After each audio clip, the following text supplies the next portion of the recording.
Giving Ukraine money is the cheapest way for the United States to strengthen their security. It's the Ukrainians who are fighting. They're the ones getting killed. The U.S. and Europe are supplying the weapons. And in doing so, we're opposing Putin.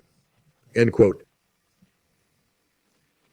Paying for their interests with the lives of today's indigenous Ukrainians as they see it. The West, led by the United States in the best neo-colonial traditions, trying to solve its geopolitical problems and prevent Washington from losing its self-assigned role as the world's single superpower, or from strengthening other powerful and self-sufficient poles in the world, however it may be.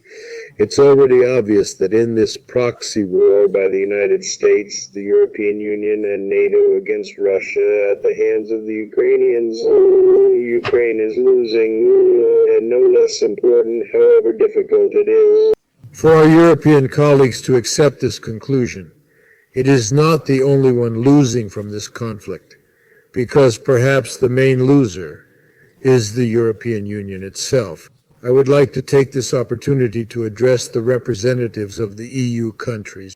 You have been building the European project for so long, and you were proud that you were able to form a common foreign and security policy.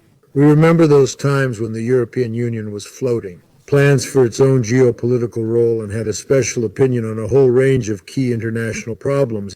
It is amazing how easily you grew out of all these ambitions, returning to the rank of obedient U.S. satellites. The conflict in Ukraine, which you so zealously fuel by digging out the remnants from the European arsenals, exacerbates migration problems in your countries, in your energy sector. As we found out this week, the direct losses of Germany alone, considered the locomotive of the EU, from the sanctions imposed by the United States anti-Russian, amounted to at least $200 billion. What is the real European interest here? It's a shame that you've forgotten that the United States and the United Kingdom have always been the main benefactors of any conflict in the mainland Europe.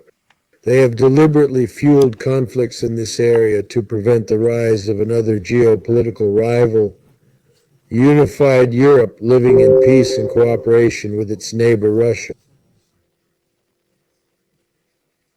Subsequently, through the young Europeans advocating for American interests, they've embedded Russophobia within you.